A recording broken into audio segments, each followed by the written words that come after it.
సమయంలో యెషయా గ్రంథము 38వ అధ్యాయం. యెషయా గ్రంథము 38వ అధ్యాయం.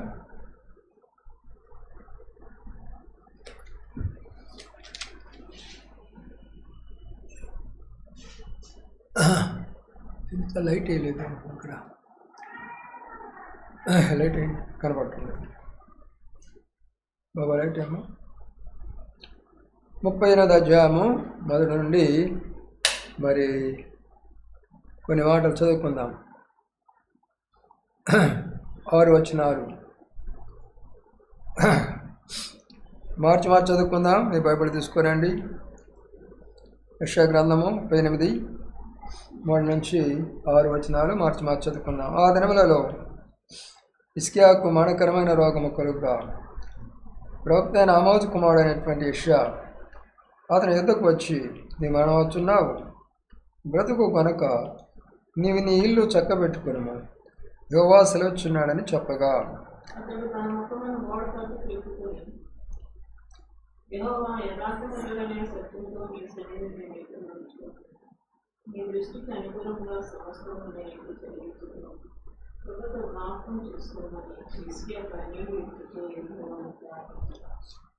యెహోవాకు యెషయాకు ప్రత్యక్షమై ఇలా సెలవిచ్చినాడు.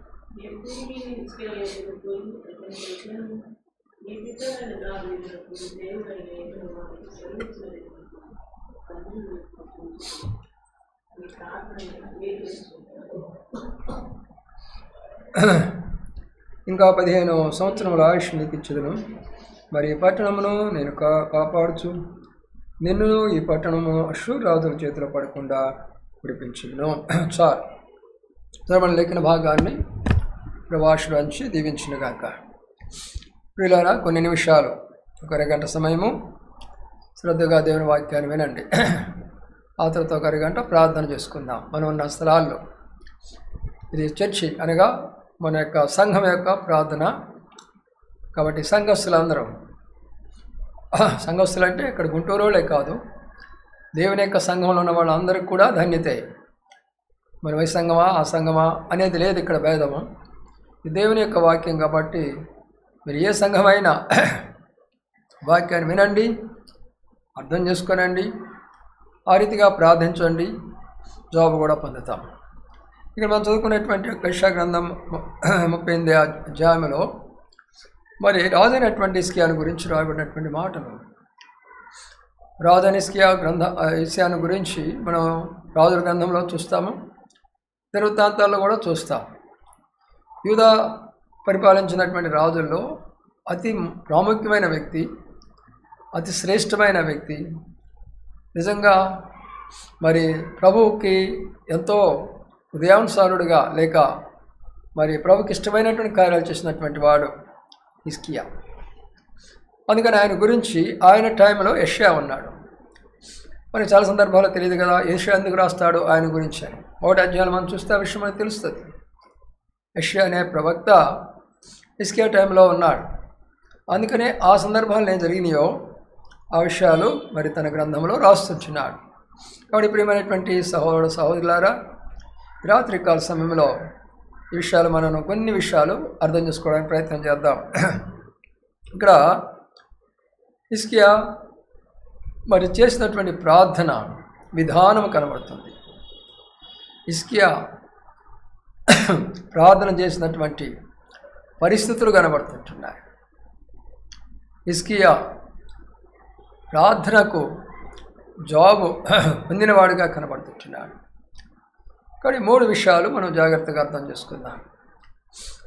ఆయన ఏ పరిస్థితుల మధ్యలో ప్రార్థించాడు, ఎలాగా ప్రార్థించాడు, ఎలాగా జవాబు చెప్పాడు. ఈ 3 విషయాలు మనం క్లుప్తంగా ధ్యానించుకొని మరి ప్రార్థనలోకి వెళ్ళిపోతాం. 3 విషయాలు మనం గమనిస్తే హిజ్కియా యొక్క పరిస్థితుల గురించి చెప్తాను. హిజ్కియా యొక్క పరిస్థితులు ఇక్కడ మనకు గమనించినట్లయితే మరి వ్యక్తిగతంగా, రాజ్యపరంగా, మరి కుటుంబపరంగా కూడా అనేకమైన సమస్యలు ఎదుర్కొంటున్నాడు దైవజనుడైనటువంటి యొక్క హిజ్కియా. కాబట్టి ప్రియులారా, ఏ పరిస్థితుల మధ్యలో తను ప్రార్థన చేస్తున్నాడు? ఒక రాజుగా ఉండి తన జీవితం ఒక అపాయకరమైన స్థితిలో ఉంది, తన కుటుంబం ఒక అపాయకరమైన స్థితిలో ఉంది, తన రాజ్యము కూడా ఒక అపాయకరమైన స్థితిలో ఉన్నది. కాబట్టి ఆ పరిస్థితులు బట్టి ఇక హిజ్కియా ప్రార్థన చేశాడు. ఇది మనం బాగా అర్థం చేసుకుందాం. తన వ్యక్తిగతమైన సమస్య ఏంటి అంటే, ఆయనకు ఒక రోగం వచ్చింది. అది మామూలు రోగం కాదు, ఒక మరణకరమైనటువంటి రోగం. అంటే ఆ రోగానికి తిరుగులేదు, చనిపోతారు డెఫినెట్గా. అలాంటి ఒక రోగం అనేది హిజ్కియా మీదకి వచ్చింది. అది కానీ మరణకరమైన రోగం వచ్చినప్పుడు ఎవరైనా కృంగిపోతారు, నిరాశపడిపోతారు, విశ్వాసం కోల్పోతారు, నిరీక్షణ కోల్పోతారు.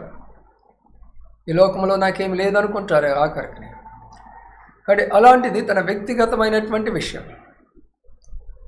రెండో విషయాలు మనం గమనిస్తే, ఇలాంటి యొక్క పరిస్థితి ఉన్నప్పుడు భార్య బిడ్డలు కూడా ఉంటారు కదా కుటుంబంలో, వారు కూడా ఎంతో దుఃఖపడుతూ ఉంటారు. అయ్యో, ఇలాంటి యొక్క పరిస్థితి ఉన్నదా నా భర్తకు, మా నాన్నగారికి, లేక మా అన్నదమ్ములకి ఇలాంటి యొక్క పరిస్థితి ఉన్నదా అని వాళ్ళు కూడా చాలా వేదనలో ఉన్నటువంటి స్థితిని ఇక్కడ మనం చూస్తూ ఉంటున్నాం. మూడవది చూస్తే, ఎప్పుడైతే హిజ్కియా బలహీనుడైపోయినాడో ఇదే మంచి అవకాశం అనుకున్నాడు. శత్రువైనటువంటి ప్రక్కనున్న అష్షూరు రాజు మరి యెరూషలేమును పట్టుకోవాలనే ఉద్దేశంతో మరి అన్ని ప్రణాళికలు తయారు చేసుకున్నాడు. అంటే తన యొక్క దేశము కూడా గొప్ప అపాయంలో ఉన్నట్లుగా మనం చూస్తూ ఉంటున్నాం. ఎందుకంటే హిజ్కియా బలహీనుడైపోయినాడు, అనారోగ్యం అయిపోయినాడు, పరిస్థితులన్నీ కూడా ఏదో అనుకూలపరచబడటం లేదు. అందుకని ఈ పరిస్థితుల మధ్యలో మరి ఏంటి, ఇదే మంచి అవకాశము హిజ్కియాను జయించడం అంటే సామాన్యం కాదు. కాబట్టి ఇప్పుడు జయించవచ్చు అనే ఉద్దేశంతో తన రాజ్యము కూడా అపాయకరమైనటువంటి స్థితిలో ఉన్నది. ప్రియమైన సహోదర సహోదరి, ఈనాడు ఈ 3 లక్షణాలు ప్రపంచమంతటికి, ప్రతి దేశానికి, ప్రతి రాష్ట్రానికి, మనం ఉంటున్న ప్రాంతాలకు, మన గృహాలకు, మనకు కూడా సంబంధించలేదా? ఖచ్చితంగా అందులో అనుమానం లేనే లేదు. ఎన్ని రకాలైనటువంటి పరిస్థితులు, దేశం అపాయంలో ఉంది ఈనాడు. ఎటు చూసినా కూడా దేశం అపాయంలో ఉంది, రాష్ట్ర అపాయంలో ఉంది ఈనాడు, కుటుంబాల అపాయంలో ఉన్నాయి ఈనాడు. వ్యక్తిగతంగా అనేకులు మరణకరమైనటువంటి యొక్క వ్యాధుల గుండా వెళుతూ ఉంటున్నారు. ఎంతో బాధకరమైనటువంటి పరిస్థితి ఇది. ఈ పరిస్థితులు వచ్చినాయి. మరి హిజ్కియా అంటే సామాన్యుడు కాదు. ఆయన యొక్క చరిత్ర మనం చదివితే అద్భుతంగా ఉంటుంది. 2వ వృత్తాంతాల గ్రంథంలో 28వ అధ్యాయం నుంచి కానీ మనం చదువుతూ వస్తే అద్భుతంగా ఉంటుంది ఆయన చరిత్ర. ఆయన చేసిన గొప్ప కార్యాలు, దేవుడి కొరకు ఆయన చేసినటువంటి త్యాగాలు, మరి ఆ యొక్క దేశంలో ఉన్నటువంటి విగ్రహారాధన అంతా కూడా తొలగించి వేసేసి, బలిపీఠాలన్నీ పడగొట్టి వేసేసేసి, బంధుమిత్రులనేటటువంటి భేదము లేకుండా అందరికీ దేవుడు సమానమని బోధించి, ధర్మశాస్త్రాన్ని బోధించి, దేశమంతటి కూడా నిజమైనటువంటి దేవుణ్ణి ప్రకటించి, పస్కా పండుగను ఆచరించి, ప్రజలందరికీ ఎంతో రకాలుగా మరి సంతోషం కలుగు చేసినటువంటి గొప్ప చక్రవర్తి, గొప్ప పరిపాలకుడు, గొప్ప రాజు. అలాంటి హిజ్కియా మరి ఈనాడు ఏమైనాడు? రోగి అయిపోయినాడు. ఎలాంటి రోగం అది? మానకరమైనటువంటి రోగం. అదే నేను పలుసార్లు మా దైవసేవకులందరూ నేను జ్ఞాపకం చేసుకుంటూ ఉంటాను. యోహాన్ గారని నేను ఒంగోలు ఎక్కడైతే పెరిగానో, ఆయన చాలా ప్రార్థనాపరుడు, ప్రజలను చాలా ప్రేమిస్తాడు, చదువుకున్నది 6. అయితే దేవుడిచ్చినటువంటి జ్ఞానము, ఆ విధేయత, ఆ ప్రేమ, ఆ పరిశుద్ధత, ఆ ప్రార్థనా జీవితము మరి ఒంగోలు జిల్లాలో అనేక సంఘాలు, ఒంగోలులోనే ఎంతో శ్రేష్టమైనటువంటి యొక్క సంఘము, నేనున్న దినాల్లోనే దాదాపుగా మరి అక్కడ 700 మందిని ఆరాధన కొరకై కూడుకునేవాళ్ళం. అనగా 1970వ సంవత్సరం సంగతి నేను చెప్తుంది. ప్రియమైనటువంటి సహోదర సహోదరి, ఆయన బాప్తిసాలు ఇవ్వడానికి వెళ్ళడానికి వెళితే మరి ఆ యొక్క నదిలో లేక అక్కడ ఉన్న కాలువలో ఆయన బాప్తిసాలు ఇవ్వడానికి వెళితే ఒక గ్రామంలో ఒక చిన్న రాయి వచ్చుకుంది ఆయన కాలుకి. ఆ తర్వాత బయటకు వచ్చి చూసేస్తే కొంచెం గాయమైపోయింది. ఇదేమవుతుందిలే అనుకున్నాడు, దాన్ని పెద్ద పట్టించుకోలేదు. అయినప్పుడు కూడా ట్రీట్మెంట్ తీసుకుంటూ వచ్చినాడు కొద్దిగా గొప్ప.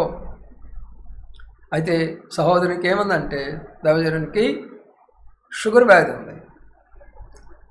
ఆ షుగర్ అనేది పెరుగుతూ పెరుగుతూ పెరుగుతూ మరి మొట్టమొదటిగా మరి అరికాలు అంతా కూడా వచ్చేసేసింది, నడవడం కష్టమైపోయింది. ఆ తర్వాత మరి డాక్టర్ దగ్గరికి పోతే లేదండి అరికాలు తీసేయకపోతే నీ కాలు అంతరకు వస్తుందని చెప్పారు. అక్కడ మొదటి భాగంలో ఒంగోలులోనే మిషన్ హాస్పిటల్ అక్కడ ఉంది, జకరా హాస్పిటల్ ఉంది. అక్కడ ట్రీట్మెంట్ ప్రారంభమైన దానికి ఆ యొక్క కాలు కొంత కట్ చేశారు. ఆ తర్వాత కొంచెం పైకి వచ్చేసేసింది, లాభం లేదనుకున్నారు. ఆ తర్వాత ఇక రాయవెల్లూరు వెళ్ళాల్సి వచ్చేసింది. అక్కడ పూర్తిగా కాలు మొత్తం తీసేశాడు, దాదాపుగా మోకాల వరకు తీసేశాడు. అంత గొప్ప దైవజనుడు, ప్రార్థనాపరుడు, వేలాది ఆత్మలు సంపాదించిన వాడు. మరి యోహాను గారు అంటే తెలియనివాడు ఎవరు ఉండకపోవచ్చు. మా అనుభవం, అందుకని నేను చెప్పేది ఏంటంటే అనుభవాలు చెప్తాను ఎప్పుడు కూడా. అయితే అలాంటి పరిస్థితుల్లో ఆయనకి కాలు చెక్క వేయాలంటే ఇక్కడ ఎక్కడ లేదు.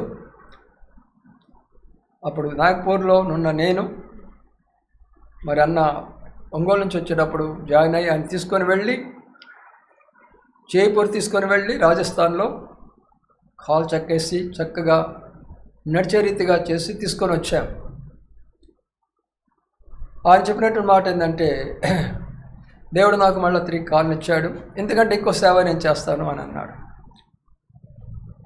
ఆయన విశ్వాసం అలాగే ఉంది. కానీ కొన్ని దినాలు అయిన తర్వాత ప్రభు దగ్గరికి పిలువబడినాడు. ప్రియమైన సహోదర సహోదరి, ఇంత గొప్ప దైవజనులు ప్రార్థనాపరులే అలాంటి యొక్క అనుభవాలు గుండా వెళ్ళినప్పుడు సామాన్యమైనటువంటి ప్రజలు మనం ఎంతటి వారమే. హిజ్కియా కూడా అలాగనే గొప్ప వ్యక్తి. అందుకనే అలాంటి యొక్క పరిస్థితి వచ్చినప్పుడు, ఆ పరిస్థితులన్నీ చూసినప్పుడు కృంగిపోయినాడు, నిరాశపడిపోయినాడు, శ్వాసము కోల్పోతున్నాడు. ఏం చేయాలో అర్థం కావటం లేదు. ఎందుకంటే అది మామూలు వ్యాధి అయితే ఏదో రకంగా రాజు కాబట్టి ఎంతమందిలో ఉంటారు డాక్టర్స్, అది మరణకరమైనది కాబట్టి ఇక దానికి ఏమీ లేదు. అంతేకాదు దాని గురించినటువంటి దేవుడు కూడా డిక్లేర్ చేశాడు. ఏం డిక్లేర్ చేశాడు? ఆయన యొక్క సమయం భూమి మీద పూర్తయిపోయింది. ఆయన సమయం భూమి మీద పూర్తయిపోయింది. అందుకనే ప్రవక్త వచ్చాడు, ఆయనతో చెప్పాడు, నువ్వు మరణవచ్చున్నావు హిజ్కియా, నీ ఇంటిని చక్క పెట్టుకో అనగా దేవుడు కూడా ఆయన యొక్క సమయాన్ని, ఆయన యొక్క మరి పనిని కూడా పూర్తి చేసేసుకొని ఆయన పిలుచుకోవడానికి సిద్ధంగా ఉన్నాడు. ఇది అక్కడ జరుగుతున్నటువంటి సన్నివేశం. అయితే ఇప్పుడు ఇది ఉన్నటువంటి యొక్క సర్కమ్స్టాన్సెస్, అక్కడ ఉన్నటువంటి యొక్క పరిస్థితుల గురించి చెప్పాను మీకు. ఇప్పుడు రెండవ భాగంలో ఆయన యొక్క ప్రార్థనలో ఉన్న 5 రహస్యాలు చూద్దాం. ఆ ప్రార్థనకు వచ్చిన 3 ఫలితాలు చూద్దాం. మొదటి విషయం ఏం చూస్తామంటే, ఆయన 3వ వచనం అంటున్నాడు, చదవండి 3వ వచనము. యెహోవా యథార్థ హృదయుడనై సత్యముతో నీ సన్నిధినట్లు నడుచుకొంటినో.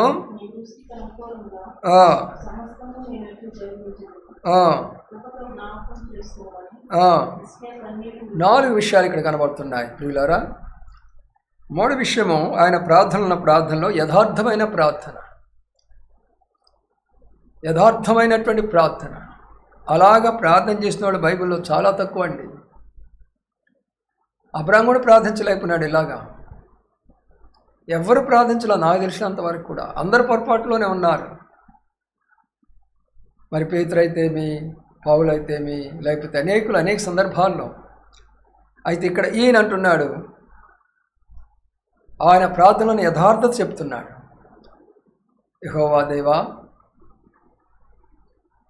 నా హృదయం ఎలాగుంది నీ దృష్టిలో, యథార్థంగా లేదా? అందుకని అన్నాడు, యథార్థవంతుల ప్రార్థన ఆయనకు ఆనందాయకము అంటాడు. యథార్థవంతుల ప్రార్థనను ఆయన త్రోసివేయుడు అంటాడు. యథార్థవంతులను ఆయన వర్ధిల్లపు చేయును అని అన్నాడు. వాడు ప్రియమైనటువంటి సహోదరులారా, మన ప్రార్థన చేయకమనుపు మన హృదయాలు యథార్థంగా ఉంచుకోనండి. యథార్థం అంటే దాని అర్థం ఏమిటి? మనం ఏం చెప్తున్నామో, మనం ఏం చేస్తున్నామో ఆ రెండు ఒకటై ఉండాలి. వ్యక్తిగతంగా అయినా, కుటుంబానైనా, బహిరంగంగా అయినా సరే, ఆఫీస్లోనైనా మనం ఏమి చెప్తున్నామో, ఏం చేస్తున్నామో అది కరెక్ట్గా ఉంటే దాన్ని యథార్థం అంటారు. అందుకని ఆయన హృదయం ఎలాగుందంటే దేవుని దృష్టిలో యథార్థంగా కనబడింది. రెండవది ఏం కనబడుతుందంటే, సత్యముతో నీ సన్నిధిని అట్లు నడుచుకొంటినో. ఆయన నడవడి సత్యము అనగా ఆయన ప్రార్థనలో ఉన్న రెండవ రహస్యం ఏంటంటే సత్యంతో కూడినటువంటి ప్రార్థన. మొదటి ప్రార్థన యథార్థత, రెండవ ప్రార్థన సత్యం.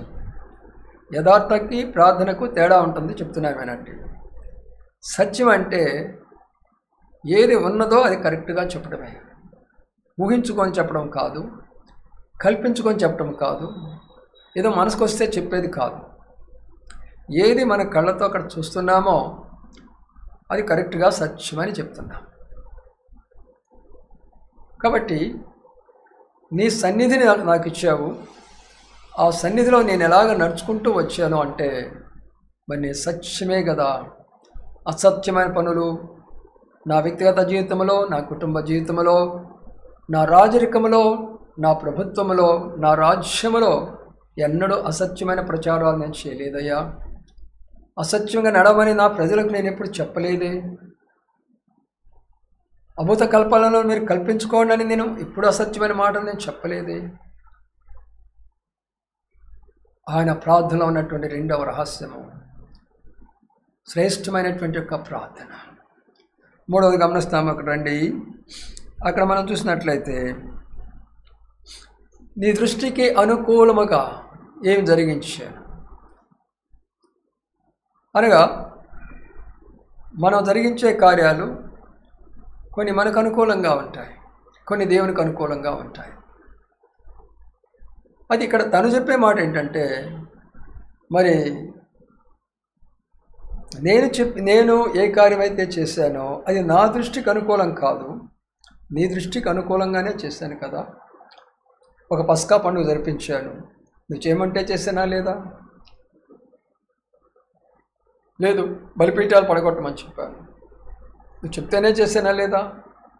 యాజకులు నియమించమని చెప్పారు, యాజకులు నియమించి ప్రతిష్ఠించమని చేశాను, అది వాస్తవమే కాదా? కాబట్టి నీ దృష్టికి ఏది ఇష్టమో అది నేను చేశాను, నా దృష్టికి నేనేం చేయలేదు కదా ప్రభువా. నా దృష్టికి నేను అనుకూలమైనది నేనేం చేయలేదే. ఏది చేశానో నీ దృష్టి కొరకాయి, నీ కొరక నేను చేసేటప్పుడు నేను చాలా బాధపడి ఉంటాను. అదే క్రైస్తవ జీవితంలో ఉన్న సిలువ. ఎప్పుడైతే మన ఇష్టాన్ని చంపుకోగలమో అక్కడ నువ్వు సిలువేసుకుంటావు, ప్రభువును మహిమపరుస్తావు. ఎక్కడైతే మనం ఇష్టాన్ని నెరవేర్చుకుంటామో అక్కడ నువ్వు సిలువేసుకోవు, ప్రభు యొక్క సైతానును మహిమపరుస్తావు. కాబట్టి ఇక్కడ హిజ్కియా అనే చెప్పే మాట ఏంటంటే, ఏదైతే నేను చేశానో నీకు అనుకూలంగానే చేశాను, ప్రతికూలంగా నేను ఎప్పుడు చేయలా. ప్రియులారా, మనం కూడా ప్రార్థన చేస్తాం కదా. ఏనాడైనా సరే ఇలాగా మన జీవితంలో మనం పరీక్షించుకున్నామా? ప్రార్థన చేయమనుకున్నాం. ప్రభువా, నీకు అనుకూలముగా నేను ప్రార్థన చేసి మీ చిత్తానుసారముగా మీ ఉద్దేశపూర్వకంగా నేను కార్యాలు జరిగిస్తున్నాను అని చెప్పగలమా?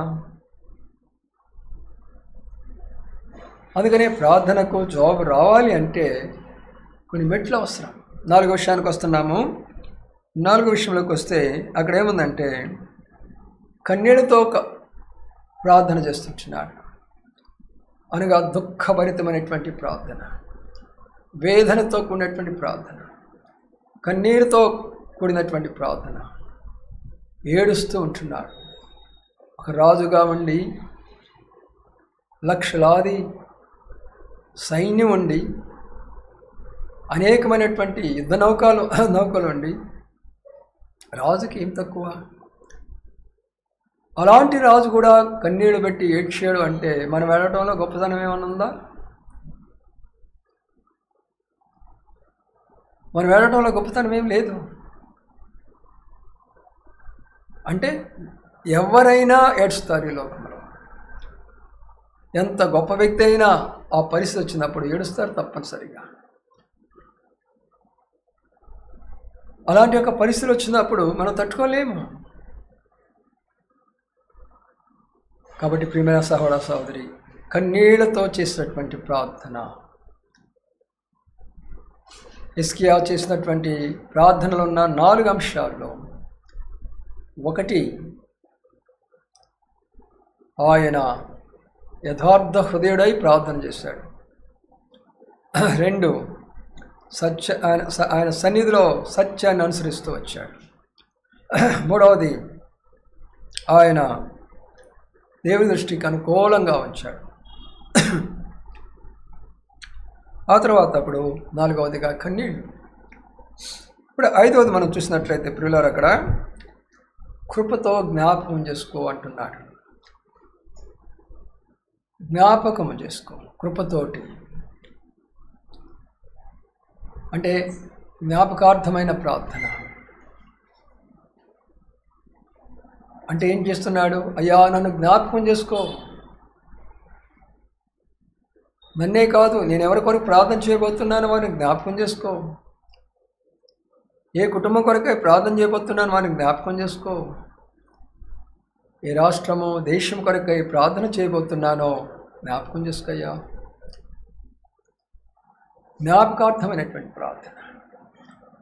5 విషయాలు ప్రార్థన చేయకమునుపు హిజ్కియా అనుభవంతో చేసినటువంటి ప్రార్థన. ఇలాంటి ప్రార్థనను దేవుడు ధృవీకరిస్తాడా? ఇప్పుడు దానికి జవాబు చూసుకుంటాము. ఎలాంటి జవాబు వస్తుందో చూద్దాం. 4వ వచనం నుండి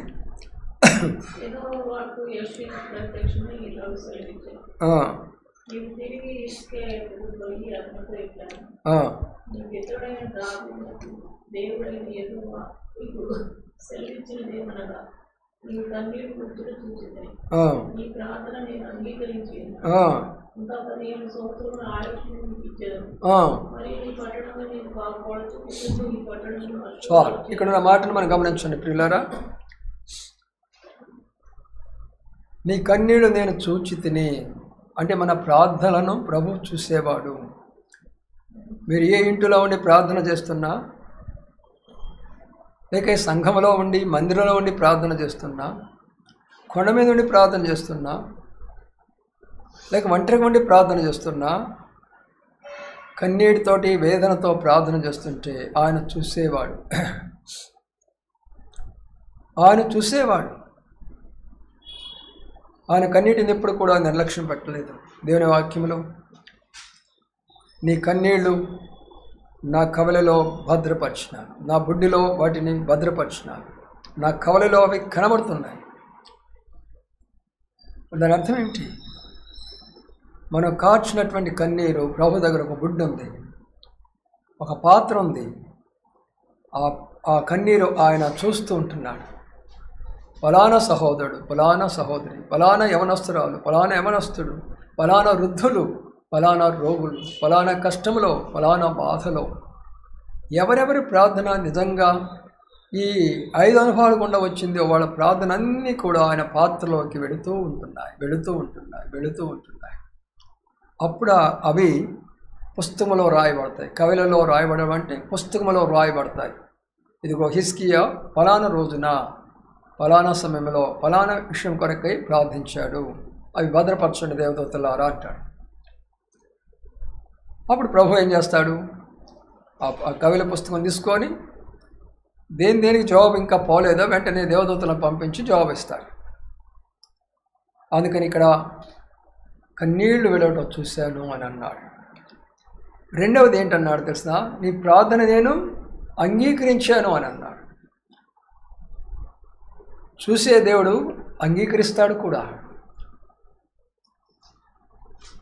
అంటే మన ప్రార్థన దేవుడు చూస్తాడు, మన కన్నీళ్లు దేవుడు చూస్తాడు, దాన్ని అంగీకరిస్తాడు. ఎప్పుడు ఆయన అంగీకరిస్తాడో అప్పుడు మాత్రమే మన జవాబు వస్తున్నది. నేను కూడా ఈ విషయంలో చాలాసార్లు ప్రభుని అడుగుతూనే వస్తాను. ప్రార్థన చేస్తూనే ఉంటాము, కన్నీటితో ప్రార్థన చేస్తాము, వేదనతో ప్రార్థన చేస్తాము, బాధతో ప్రార్థన చేస్తాము, అని కొన్నిటి జవాబు రావటం లేదు కదా. అందుకని నేను ఏంటి ప్రభువా ఇది, ఎందుకని అంగీకరించలేదా? ఒకళ్ళు అంగీకరిస్తే సమయం పెట్టేవా? అందుకని ప్రియమైన సహోదర సహోదరి, ప్రభు అంగీకరించినటువంటి ప్రార్థన. మూడో విషయాన్ని మనం గమనిస్తే, నీకు ఆయుష్ పొడిగిస్తున్నాను. నీ ఆయుష్ పొడిగిస్తున్నాను అంటే దాని అర్థం ఏంటి? నరుని యొక్క ఆయుష్ యెహోవా చేతిలో ఉన్నది. భక్తుడైన దావీదు అంటాడు, నా కాలగతులు నీ వశంలో ఉన్నాయి అంటాడు.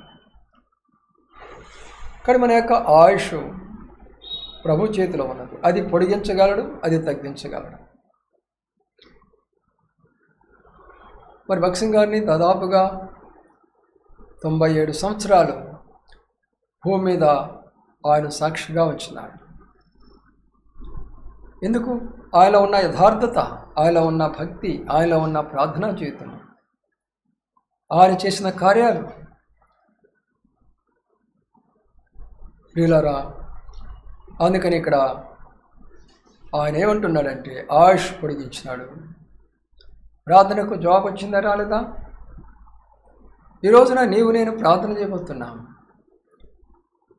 ప్రభా, నాకు ప్రార్థన రావాలా? నేను నా బిడ్డల కొరకై భారంగా ప్రార్థించుకుంటున్నాను, వాళ్ళ మార్పు కొరకై ప్రార్థించుకుంటున్నాను, లేక నా యొక్క భర్త భార్యల మార్పు కొరకై ప్రార్థన చేసుకుంటున్నాను, లేక నాకున్న అనారోగ్య పరిస్థితుల కొరకై నేను ప్రార్థన చేసుకుంటున్నాను. ప్రభువా, నాకు కూడా జవాబు ఇవ్వమని అడగవా? అందుకని ప్రియమైన సహోదర సహోదరి, అయితే దానితో పాటు ఎక్స్ట్రా దేవుడు ఇంకొక ఆశీర్వాదం ఇచ్చాడు. హిజ్కియా లాంటి గొప్ప దైవజనుడిని, హిజ్కియా లాంటి గొప్ప రాజును కొన్ని లక్షల ప్రజలైనటువంటి యొక్క ఇశ్రాయేలీయులు కోల్పోయే పరిస్థితి ఉన్నది. ఈ యొక్క ఎంతో శ్రేష్టమైనటువంటి యొక్క పరిచర్య, ఎంతో శ్రేష్టమైనటువంటి యొక్క మరి రాజ్యాన్ని, వాక్యానుసారమైన రాజ్యాన్ని కట్టడానికి, ధర్మశాస్త్రాన్ని బోధించి దయ మార్గంలో నడిపించినటువంటి యొక్క రాజ్యాన్ని అష్షూరు రాజు వచ్చాడు అనుకోండి, మళ్ళా విగ్రహారాధన అయిపోతుంది. అందరి భక్తి పోతుంది, అందరి విశ్వాసం పోతుంది. అందుకనే ఆ సందర్భంలో వెంటనే ప్రభు మరొక మార్గాన్ని చెప్తుంటున్నాడు. ఏమని? హిజ్కియా, నిన్ను కాపాడుతాను, నీ యొక్క రాజ్యాన్ని కూడా నేను కాపాడుతాను. నీ ప్రార్థనని అంగీకరించాను. అష్షూరు రాజు చేతిలో మీరు ఎవ్వరూ పడరు. తను వచ్చిన మార్గంనే తను వెళ్ళిపోతాడు. ధైర్యంగా ఉండని దేవుడు తన సేవకుడైనటువంటి యొక్క ప్రవక్తను ఆయన దగ్గరికి పంపించి వర్తమానం అందించాడు. ఆ వర్తమానం ఈరోజు మీకు అందిస్తున్నాను. నేను బాగా అర్థం చేసుకోవడం ప్రయత్నం చేయండి. ఏముంది అక్కడ? దేని కొరకు నువ్వు భయపడుతున్నావో, ఏ యొక్క రాజులు వచ్చి నీ రాజ్యాన్ని మరి కొలగొడతారు, నీ రాజ్యాన్ని ముట్టడిస్తారు, కాల్చివేస్తారని భయపడుతున్నావో వారిని రాని నేను. కాబట్టి ప్రియులారా, మనం చేసే యొక్క ప్రార్థనల ఫలితము మన దేశానికి కూడా క్షేమం కలుగు చేయాలి, మన రాష్ట్రాలకు కూడా క్షేమం కలుగు చేయాలి. ఈ రోజుల్లో మరి ఎందుకు తెలియటం లేదు, ప్రతిరోజు కూడా ఒక హిందూ దేవాలయమో లేక ఒక హిందూ విగ్రహమో ఏదో ఒక రకమైనటువంటి నష్టం జరుగుతుంది. అది క్రైస్తవుల మీద పడుతుంది. మరి క్రైస్తవులు అయితే మేము చేయము, అలాంటి పనులు చేయమని వీళ్ళు అంటున్నారు. మరి ఇది ఎవరు చేస్తున్నారు? దీనివల్ల ఎంతో అపాయం అన్నది రాజ్యానికి. ఈ వంక పెట్టుకొని క్రైస్తవులందరూ తుడిచేసే యొక్క మార్గం కూడా ఉన్నది వాళ్ళకి. అందుకనే రాజ్య కొరకు మనం ప్రార్థన చేయాలా, ప్రభుత్వాల కొరకై ప్రార్థన చేయాలా, పరిపాలకుల కొరకై ప్రార్థన చేయాలా. అప్పుడు మన దేశము, మన రాష్ట్రము, మన జిల్లా, మన ప్రాంతము క్షేమకరంగా ఉంటుంది. కాబట్టి నా ప్రియమైన సహోదర సహోదరి, ఈ యొక్క రాత్రికాల సమయంలో ఈ మాటలు అంటున్నటువంటి మీరు ప్రార్థించవలసినటువంటి పరిస్థితుల ముందు చూస్తూ వచ్చాం. ఈనాడు మనకున్నటువంటి పరిస్థితులు అలాగనే ఉన్నాయి.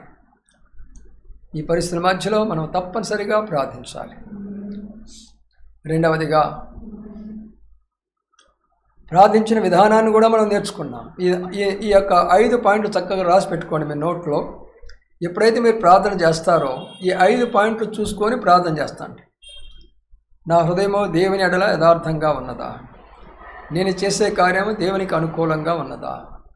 నా నడవడికలన్నీ కూడా సత్యముగా ఉన్నవా, అసత్యముగా ఉన్నవా? నేను కన్నీరుతో ప్రార్థన చేయగలుగుతున్నానా? ఇతరుల కొరకై విజ్ఞాపన ప్రార్థన చేయగలుగుతున్నాను? ఇవి రాసి పెట్టుకోండి. 5 పాయింట్లు రాసి పెట్టుకొని ఏ రోజైతే నువ్వు ప్రార్థన చేయాలనుకుంటావో ఇంట్లో ఈ 5 పాయింట్లలో ముందు పరిశీలన చేసుకో. అప్పుడు హిజ్కియా ప్రార్థనకు 100% జవాబు వచ్చిన రీతిగా మనకు కూడా జవాబు వస్తూ ఉంటుంది. ఎలాంటి జవాబు వచ్చింది? అది ఇంకా 15 సంవత్సరాలు నీ ఆయుష్ పొడిగించాను. 1 సంవత్సరం కాదు, 2 సంవత్సరాలు కాదు, 3 సంవత్సరాలు కాదు, 15 సంవత్సరాలు. ప్రియమైన సహోదర సహోదరి, ఆ 15 సంవత్సరాల్లో హిజ్కియా చాలా అద్భుతమైన కార్యాలు చేయగలిగినాడు. అది మరి ఒక సబ్జెక్టు, తర్వాత చూసుకోవచ్చు. కానీ మన ఆయుష్ కూడా పొడిగిస్తున్నాడు దేవుడు. మనకు వచ్చే మరణకరమైన పరిస్థితులను తప్పిస్తున్నాడు దేవుడు. చాలామంది చాలా రకాలైనటువంటి యొక్క వ్యాధి బాధలతో మనం బాధపడుతున్నాం ఈ రోజుల్లో. దేవుడు వారి కొరకు చేసిన ప్రార్థనలు ఆలకించాడు. ఆరోగ్యం పొంది తిరిగి డ్యూటీలోకి వెళుతుంటున్నారు. కానీ ఒక విషయం ఆలోచన చేసుకో, ప్రభువా, మరణకరమైన పరిస్థితుల నుంచి నన్ను తప్పించావు కదా, నేను కూడా ఇలాగా ప్రార్థన చేయాలా, హిజ్కియా లాంటి ప్రార్థన చేయాలా. అందుకే నన్ను మరణకరమైన పరిస్థితి తప్పించినావు. హిజ్కియా లాంటి విజ్ఞాపన ప్రార్థన చేయాలా. అందుకని మరణకరమైనటువంటి పరిస్థితి నన్ను విడిపిస్తూ వస్తుంటున్నా. దేవా, నీకు వందనాలని ప్రభు దగ్గర మనము ప్రార్థన చేసుకునే వాళ్ళంగా ఉందా. కాబట్టి ప్రియమైనటువంటి సహోదర సహోదరి, మరణకరమైనటువంటి వ్యాధి మామూలు వ్యాధి కాదు. ఈరోజు ఉన్నది కూడా మరణకరమైన వ్యాధి తిరుగుతున్నది కదా ప్రపంచం అంతా కూడా. అయితే ప్రభువుకు తెలుసు దాన్ని ఎలాగో దూరపరచాలో, దాని నుంచి ఎలాగ విడిపించాలో. అనేక మంది శత్రువులు మన మీద అనేక రకాలైన దండయాత్రలు చేస్తున్నప్పుడు వారి చేతిలో నుండి కూడా మనం ఎలా విడిపించాలో ప్రభువు తెలుసు. కాబట్టి ఈ ప్రార్థనా కోడికలో మీరందరూ కూడా ఏకీభవించండి. విన్న వాక్య ప్రకారం మనము దేవుని యొక్క సన్నిధిలో ఉండి కొంత సమయం ప్రార్థనలో గడుపుకుందాము కాక. రండి, మీరున్న స్థలాల్లో మోకాళ్ళునండి, కళ్ళు మూసుకొనండి.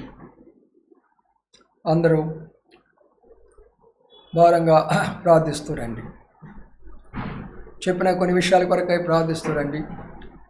సంఘంలో ఉన్న వృద్ధులు వారి ఆరోగ్యం కొరకై ప్రార్థిస్తూ రండి. తర్వాత చిన్న బిడ్డలు మళ్ళీ స్కూల్స్కి వెళ్ళాల్సిన పరిస్థితి వస్తుంది. కాలేజీలు మళ్ళీ తెలిసి కాలేజీకి వెళ్ళే పరిస్థితి ఉన్నది.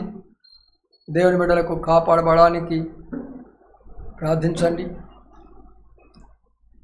తర్వాత అనేకమైన పరిస్థితుల్లో సహోదరులు డ్యూటీ బాధ్యులు బయటకు వెళుతున్నారు. ఇప్పటికి కొంతమంది కొన్ని నష్టాలు, కష్టాలు, రోగాలు వచ్చినాయి. అయితే ప్రభు అందరూ కూడా కాపాడాడు, ప్రార్థన ఆలకించాడు, క్షేమకరంగా ఉంచాడు. వారందరి కొరకై ప్రార్థిస్తున్నాడు. ఈ యొక్క పరిచర్య చక్కగా జరిగేదాని కొరకై ప్రార్థించండి. ఇది కొనసాగే దాని కొరకై ప్రస్తుతానికి మరి ఎలాంటి అభ్యంతరాలు ఆటంకాలు లేకుండా ప్రభు సహాయపడినట్లుగా ప్రార్థిస్తున్నారండి. మీరు పంపిన కొన్ని ప్రే రిక్వెస్ట్ మా దగ్గర ఉన్నాయి. వాటి కొరకు మేము ప్రార్థన చేస్తూనే ఉన్నాం. దాని విషయం మీరే చింతపడవద్దు. కాబట్టి అందరూ కూడా ప్రార్థనలో ఏకీభవించండి. మా కొరకు కూడా ప్రార్థించండి, మా కుటుంబం కొరకు కూడా ప్రార్థించండి. ఈ యొక్క వర్షాకాలం వస్తే మరి నాకు థ్రోట్ అలర్జీ ఒకటి ఉంది. అది ఎప్పటి నుంచో ఉంది. ఎక్కువగా మాట్లాడుతూ ఉంటాను కాబట్టి థ్రోట్ ప్రాబ్లం ఉన్నది. అది అలర్జీ ద్వారా ఎలాంటి ఇబ్బంది లేకుండా ప్రభు మంచి ఆరోగ్యం ఇచ్చి కార్యక్రమాలు కొనసాగించినట్లుగా పౌలు అడిగిన రీతిగా దైవసేవకులైన మా కొరకు కూడా మీరు ప్రార్థన చేస్తున్నారండి. కుటుంబంలో ఉన్న బిడ్డలు వారి యొక్క భవిష్యత్తు మరి ఎలాగా అన్ని విషయాల్లో ప్రభు సహాయపడినట్లుగా ప్రార్థిస్తున్నారండి. అందరూ కళ్ళు మూసుకొనండి, ప్రార్థన పెడుతుంటున్నా.